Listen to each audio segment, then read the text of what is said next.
Good morning. I would like to thank Willie and Christy for inviting me down here.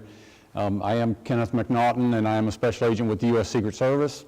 And I know some of you probably have a question in your mind, so I'll go ahead and get it out of the way right up front. Willie and Christy and Carol and Jason can vouch for the fact that I had water with dinner last night, and I didn't ram any barricades on the way back to the hotel. I've been with the Secret Service for a little over 15 years, and usually the first question that I get when I introduce myself is, Secret Service, is the President coming? No, the President's not coming, not that I'm aware of. The Secret Service was actually founded in 1865 for the sole purpose of combating counterfeit currency. It was one of the last official acts of President Abraham Lincoln before he had his ill-fated appointment at the Ford's Theater. We did a very good job in combating counterfeit currency. At the time, it was estimated that 1 out of every 3 bills in circulation was counterfeit. We very quickly knocked that number down, and today, although there are still some people that are still making counterfeit currency, it's not nearly the problem that it was. We didn't pick up our mission of protecting the President until 1901, which was when William McKinley was assassinated, and gradually over time it became codified in our statutes, and now we protect not just the President, the Vice President, their families, and a whole list of people that we protect. But as the financial system became more and more complex, the Secret Service started taking on other types of financial crimes investigations as well. So now we do a whole range of investigations, including not just counterfeit currency, but also counterfeit checks, counterfeit credit cards, bank fraud, mortgage fraud, all types of loan fraud. And we've also recently picked up the cybercrime investigations. And obviously, you know, we wouldn't be here talking about it today if it wasn't a problem. Cybercrime has just exploded, and the reason why it is pretty obvious. It's easy to do. Our financial system is uniquely vulnerable in that the banks have to balance this need for security versus the convenience of the customer. If you put too much security in place, the customers are going to complain that they can't log into their account. But if you don't have enough security, then you end up losing money. So it's always a balancing act, and it's the same for businesses as well. You want to provide the service to your customers, but you also want to keep their information secure. So it's always, and you've got the bottom line you've got to consider as well. I know a lot of businesses operate on pretty thin profit margins, so you may not have the money to spend on the best security system out there, but there are some simple things that businesses can do to try and protect themselves, and that's what we're going to talk about here today.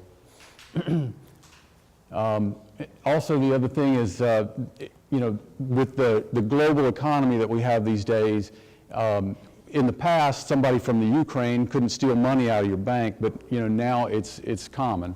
So that's the other aspect of it. Is it's difficult in once we determine who is committing this crime, then not only do we have to gather the evidence to convict them, we've also got to try and lure them to the U.S. before they can be put into our criminal justice system. After the September 11th attacks, the Patriot Act came about. It's been much maligned in certain circles, but part of the Patriot Act was that they realized that in order for terrorists to get their money to operate, a lot of them were committing these electronic computer crimes, and so part of the Patriot Act, in order to help us combat terrorism, was to expand our electronic crimes investigations.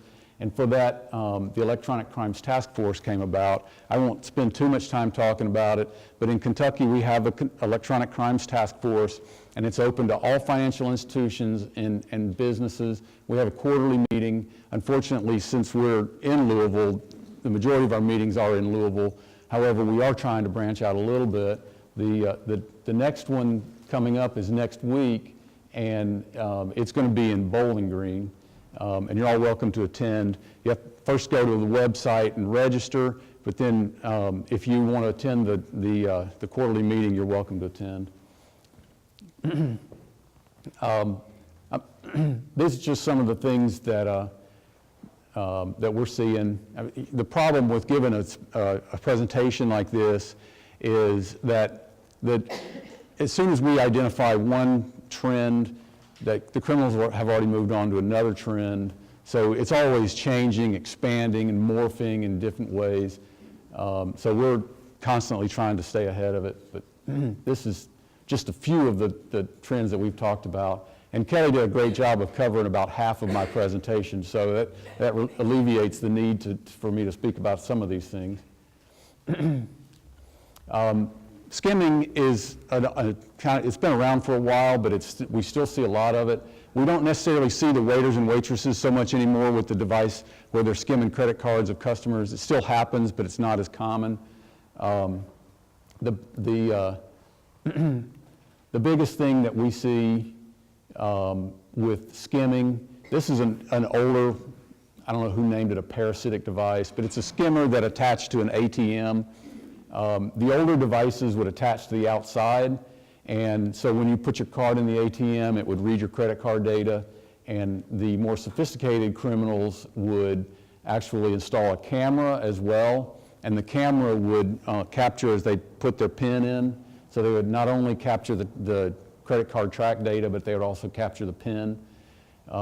And these were the older ones. The crook would have to come back and pull the device off and download the card data to a computer. The newer ones may have Bluetooth, and so all the criminal has to do is drive up within, 100 meters or so of it, and they can download it over Bluetooth. Those are, as I said, those are the older ones. This is what we're seeing now. These are actually installed inside of mostly gas pumps, and everybody's heard about this. Apparently there's only, 3 or 4 different keys that open every gas pump in this country. And so it's easy for the criminals to get those keys and get into the gas pump. We're trying to work with owners of convenience stores to get them to check their pumps every day, put some sort of device on there, an anti-tampering device, and if they know what the inside of it looks like. So if they open it up and they see something like this, they know that there's a problem and they can call the police. Unfortunately, until an owner of a gas station gets hit like this, they don't see the need to open their pump every day or whatever. This is one example. This is another example. These are all homemade devices. You can actually go on eBay and buy ones that are already made. You got to love free market. This is another one. A very enterprising person took a Ziploc plastic food container, put the device in it, and then poured some type of plastic over it, and it's quite ingenious.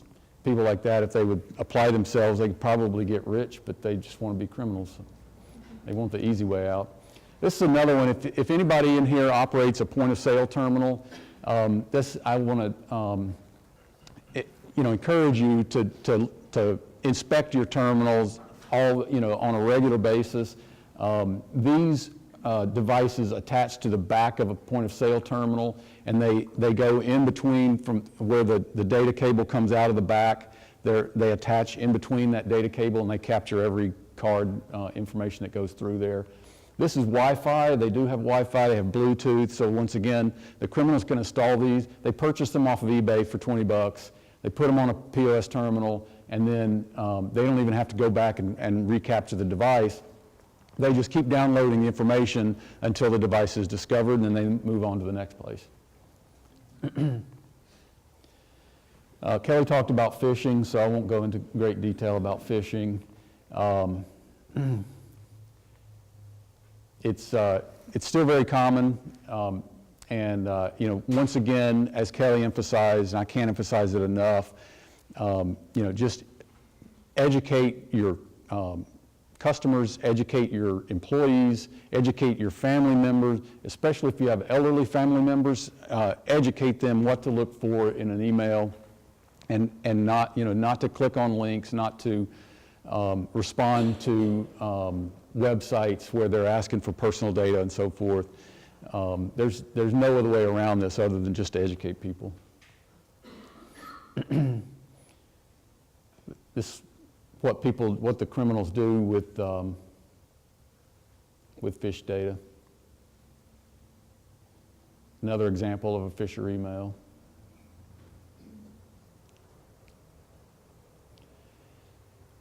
This is farming. It's another term that basically where if you click on a link in an email and it downloads malicious software to the victim's computer, and then that malicious software may be a keylogger, or it may be a man-in-the-middle attack where they can take over that computer and use that computer to go into the bank accounts and manipulate the money in their bank account funds.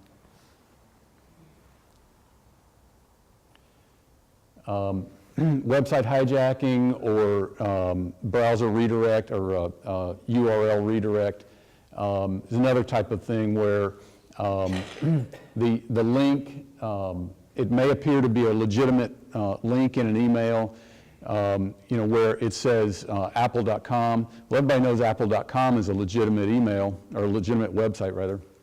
But the link that's in there isn't actually where it goes. It goes to the criminal's website where they can spoof that and gather information that way as well.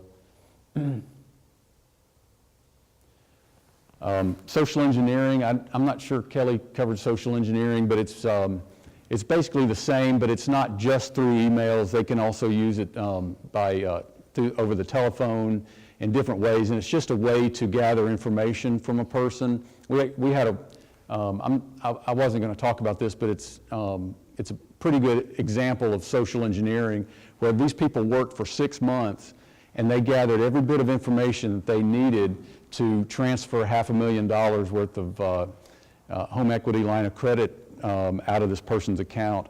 And it wasn't, they got some information from trash pools, and they got some information that was publicly available on the internet, but they also called the bank, and they got a lot of information from the bank where they would just, they would call and they would say, I'm Mr. So-and-so, and I know I have a line of credit, but I can't remember my account number. And it might take 2 or 3 different tellers, but eventually they got one teller that would give them that information. And then, once they had that, they would move on to, what's my mother's date of birth, and what's my mother's maiden name, and they eventually socially engineered every piece of information they need, and then they transferred the money out to Hong Kong. So, once again, educate your tellers that, you never give this information out over the telephone. And remote call forwarding is kind of interesting. I'm not sure, I'd never heard of it, and I don't know if anybody else has heard of it, but it's offered by a telephone company where if you can forward your home telephone number to another number, but you don't have to be at that home telephone number to do the call forwarding. So if I know your home telephone number, I can call in and I can forward your telephone number to my cell phone. So a lot of banks will use, they'll have the customer's telephone number in there, and that's one of the security features that they use, where if the customer says, I want to transfer money from this account to another account, they will call that telephone number to verify whether that customer actually wants to make that transaction. But when they call this customer, it goes to my cell phone, and I say, yes, I'm this customer, go ahead and make the transfer. I'd never heard of that, but this was something that these criminals used. So, when, as a bank, you don't rely on one way to as a security, you've got to have multiple layers of security. Once again, we're trying to educate people, and it's it's kind of frustrating and it's kind of disheartening when you can tell people that they didn't win the Canadian lottery. If you've never played the Canadian lottery, how do you think you won it? But they still, the big thing right now is online auctions, and if the deal is too good to be true, then it probably is, and you just can't buy anything off the internet unless somebody has laid eyes on it. And it's just disheartening when people say, I spent $30,000 buying this truck, and well, you never saw it? Well, no, but the guy promised me that it was in good condition. I saw a photograph of it. We try to educate people, but at the end of the day, you can't save people from themselves. But we are, through our electronic crimes task forces, we are trying to form these partnerships with private industry and with financial institutions to try and close some of these loopholes that the criminals are getting in. We do have a headquarters group up in D.C. that all they do is internet cybercrime, and these are the guys that are actually going into these websites undercover, and they're making undercover buys. They're gathering information, then they're trying to get these criminals to come to the U.S. Through various means and make an arrest. So we are trying our best to get some of these international criminals, but it's just so easy to do this stuff that's it's hard to keep ahead of it.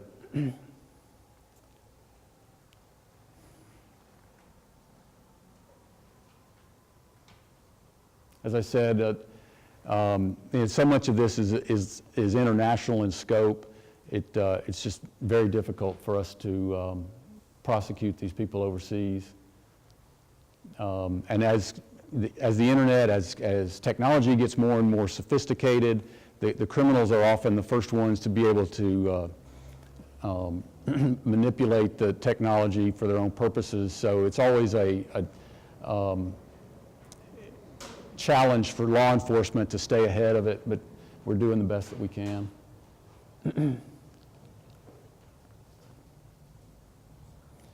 Working with some foreign governments, it's difficult, especially if they don't see any advantage in it to them. If our U.S. dollars are flowing out of the U.S. and they're flowing into their country, then they don't have any incentive to try and shut it down. So we're trying to work with them, but we have varying degrees of success.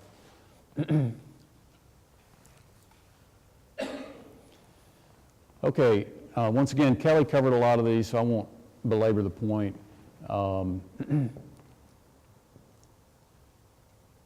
If you get an email from your 95-year-old grandmother and it says click on this link to see pictures of Britney Spears, then it's probably not from your grandmother. So be careful with emails that just don't seem right.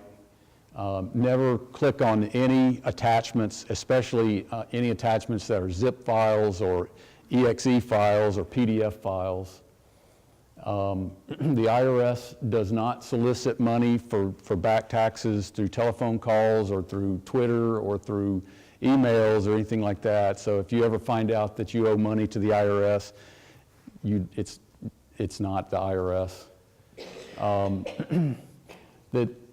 Where it says visit a website only by entering the URL into the web browser instead of clicking a link, if you've got the time to sit there and type out some of these URLs that are this long, I'm happy for you, but as Kelly said, sometimes it's best just to, rather than clicking on that link, just go to that company's website and do your own research.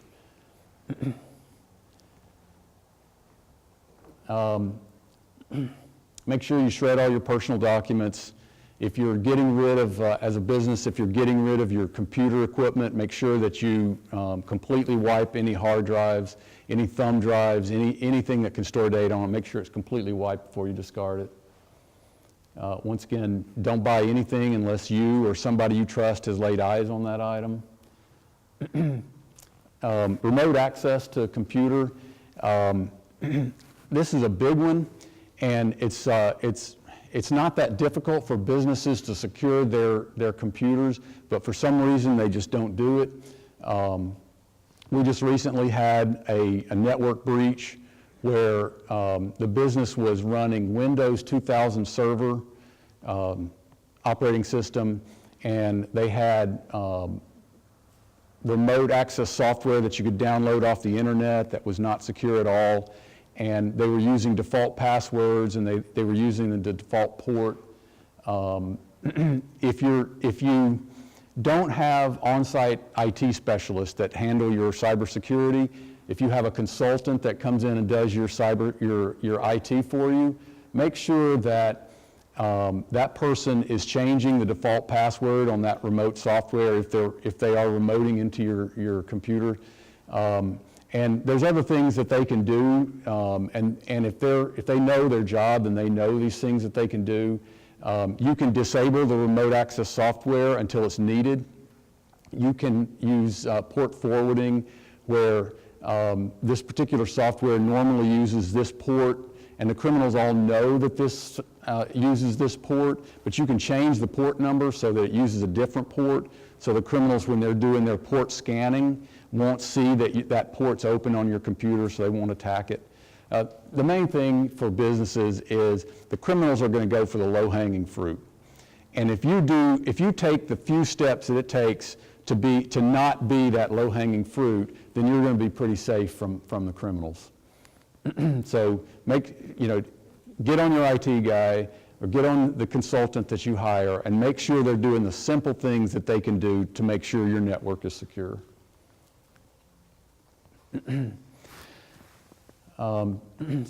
So speaking about network intrusion attacks,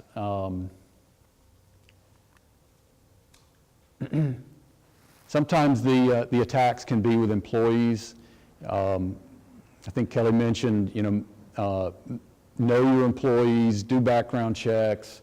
Don't give the employees access to areas that they don't have a need for. The CEO, if they don't have a need, CEOs or owners or whatever, they want to have access to everything, but if they don't need access to the customer data files, then don't give them access to it. Just, do your audit, make sure you are only giving access to the people that need access to that area of the network. And if you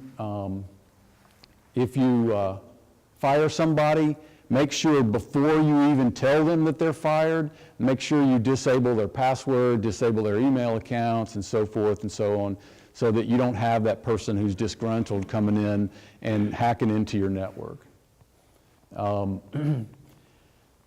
Obviously, network intrusion attacks come from external sources, so moving right along. I don't want to get too much in the weeds here. There's different types of attacks that people use for network intrusions. Sometimes they go in to steal data. Sometimes they just want to shut your website down. He talked about ransomware, so I won't talk about CryptoLocker. Once again, make sure you know who your employees are.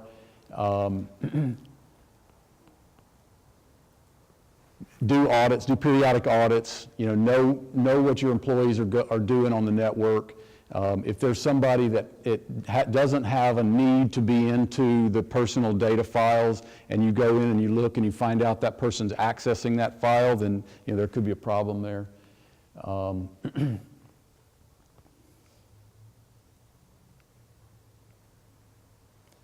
And once again, whenever you're getting rid of any kind of information, whether it's paper information or whether it's a computer hard drive or so forth, shred it or wipe it clean. Make sure that data is removed completely before you discard it.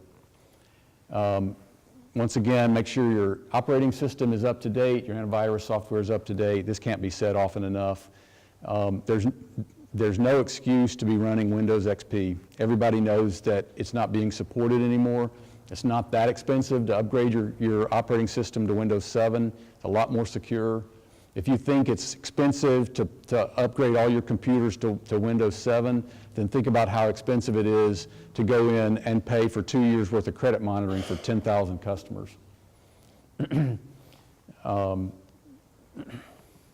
Once again, the remote access software, make sure that it's turned off if you don't need it, and make sure that they're not using the default passwords. That's just obvious.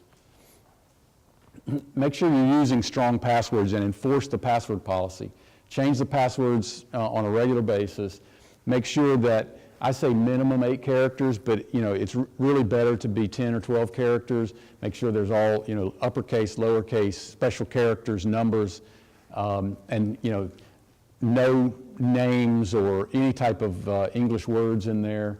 And make sure that your employees are not writing down their passwords and putting a sticky note right by the computer. Simple stuff like that. You can get an encrypted thumb drive and store all your passwords on that.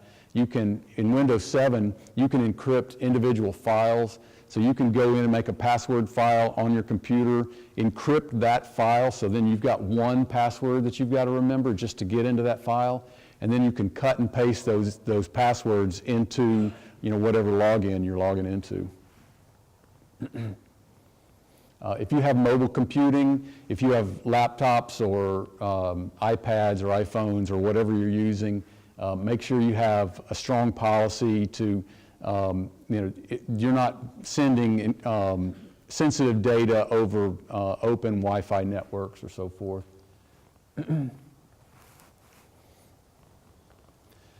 If you do have a network intrusion and there's a possibility that you've had some type of loss of customer data, the main thing is to report it as quickly as possible.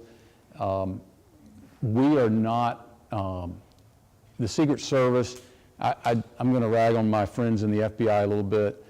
The Secret Service, we're not the ones to run to the cameras and hold a press conference. If you call us, we're gonna work with you, and we're gonna, not that we're gonna hide information from the public, but we're gonna try and the first thing is stop the loss and mitigate the breach, and then work to gather evidence to try and build a criminal case. We're not gonna immediately run out and tell people that there's this problem. That will, as a part of your plan for mitigation of any type of data loss, you'll have to at some point address that to your customers, but you won't have to worry about us running to the media and telling the world that this has happened. So there's really no reason not to get us involved right up front.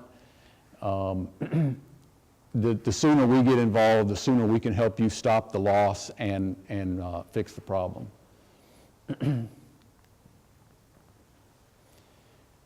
Every business, I don't care how big, how small, you should have a plan for if your network gets hacked and there's a loss of customer data. You need to have a plan of what you're going to do and how you're going to stop the loss and fix it. Initiate that plan, call who you need to call, get them in, call law enforcement. And then, like I said, we make sure that you're keeping logs of all of your network and maintain those logs so we can use that to go in and conduct our investigation.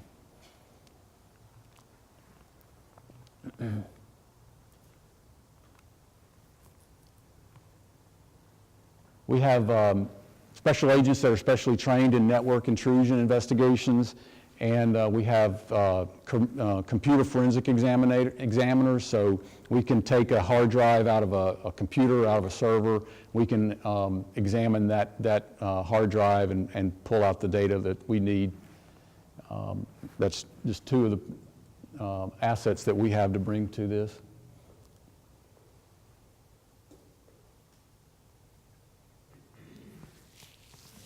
And this is I just got this. This is my one example of what we're seeing. This is just people in the financial industry might have heard of this. This came out a couple days ago. This is brand new. It's a type of Trojan. It's like a man-in-the-middle attack or a man-in-the-browser. Basically, what it is people are getting emails. There's a link in there. It says, click on this file. It's a PDF file. And if they click on that link, it downloads to their computer a downloader file. And then that downloader downloads this dire Trojan.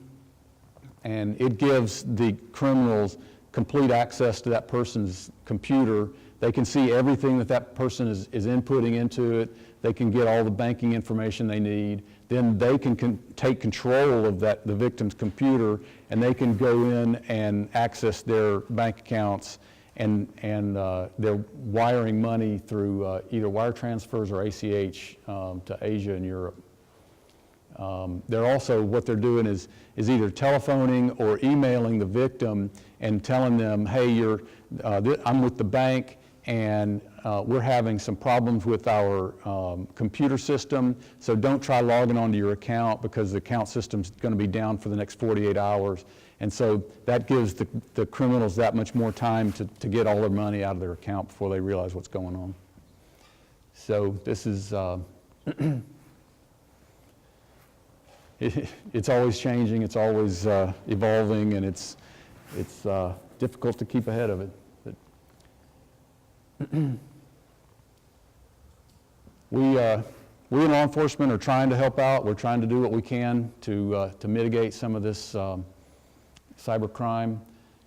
We can't do it without the help of the financial industry and businesses. So, we're here. We want to partner with you. This presentation here, it's part of my job.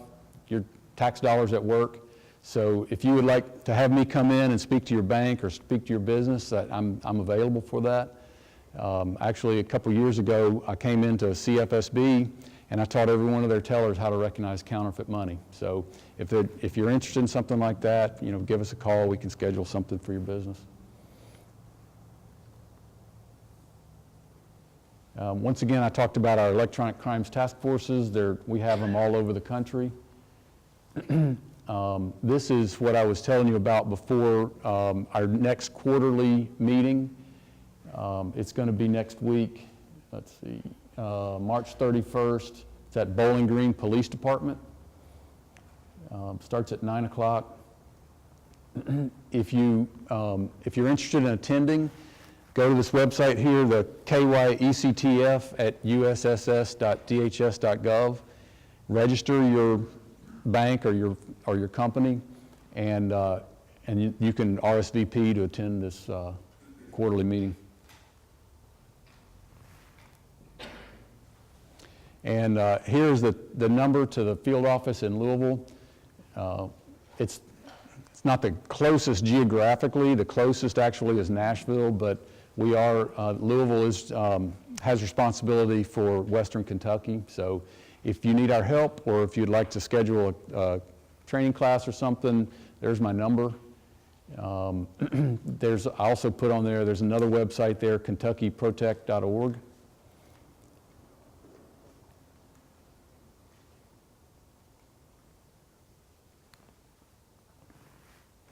And a couple other websites. We have our SecretService.gov website and the Federal Trade Commission website. That's a lot of good information there about cybercrime trends and so forth.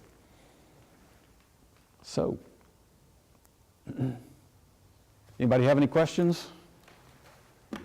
Yes, ma'am. I was part of the ankle breach, so like now what? I mean, how do you protect yourself after, something's been compromised, Credit monitoring. Just monitor your credit report. For the 2 years, but then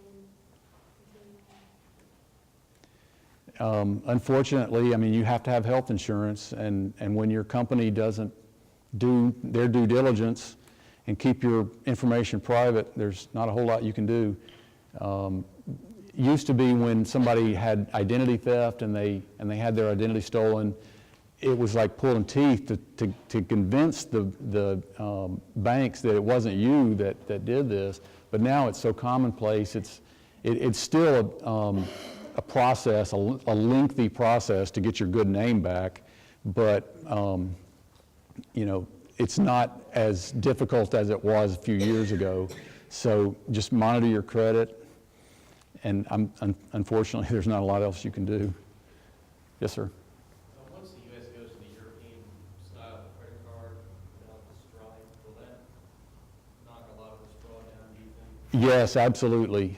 He's talking about the chip and pin. The Europe went to the chip and pin, which it has a near field ID chip in it, and so that guarantees that that card is your card that was issued by the bank, because if a criminal buys a credit card number off of an internet carding site, and they can actually print their own cards and they can take it to an ATM or buy gas with it or something. But if once the U.S. goes to the chip and pin system, they won't be able to print, to counterfeit their own credit cards.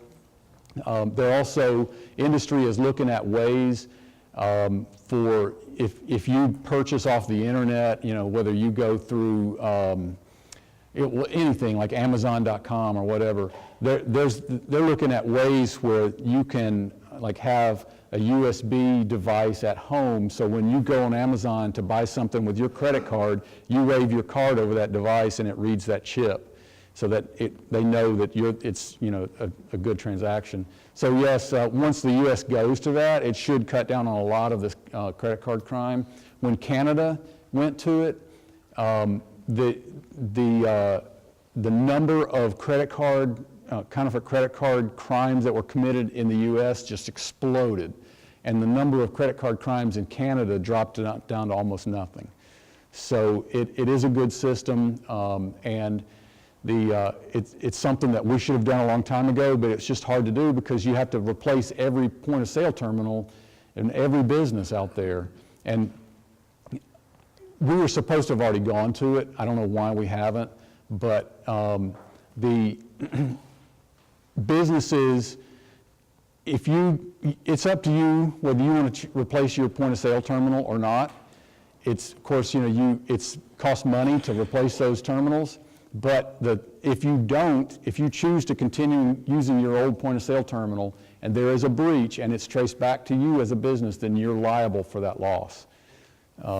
So, like I said, they were supposed to go to the chip and pin system last fall, and for whatever reason, it didn't happen. So I don't know what the new target date is for it, but if you can individually, if you're going to Europe, you can call your bank and you can tell them, I want a card with a chip and pin, and they will issue you one. So if you're taking a trip to Europe or something, your bank has that ability and they will issue you those cards. Eventually, all the cards will be chip and pin. Did that answer your question? The next target date for EMV Oh. for merchants is going to be the October 2015 timeframe. That's what we're going to see is shifting liability. So your equipment, point of sale equipment, you're not required to, but again, for those liability scenarios, we're going to look into getting upgraded equipment to support EMV cards. Thank you, Kelly. October 2015. Any more questions? Speaking of liability, when it comes to databases and you as a business don't host your own database, you rely on another company to do that. That company is breached, but it's your data. Who is ultimately liable? Is it always dependent upon the contract itself, or is there some You're talking like cloud computing? Yes. That I would think that would be a contract issue. I'm not familiar with that. I don't want to talk out of school, but right, yeah, I understand. I've been concerned about that because we have, two different situations within our business where we're using cloud computing to store sensitive data, but ultimately the responsibility is out of our hands because we've trusted that to the company, but Right. There's so much fine print in a 30-page contract that how do you find out who's ultimately responsible? Who has to pay for that credit monitoring for those clients when that data is breached, when it's technically out of your hands because you've entrusted that to the other company? I would suggest you speak to an attorney that can read all the fine print. I'm not familiar with that. Okay. Any other questions? Thank you very much for having me.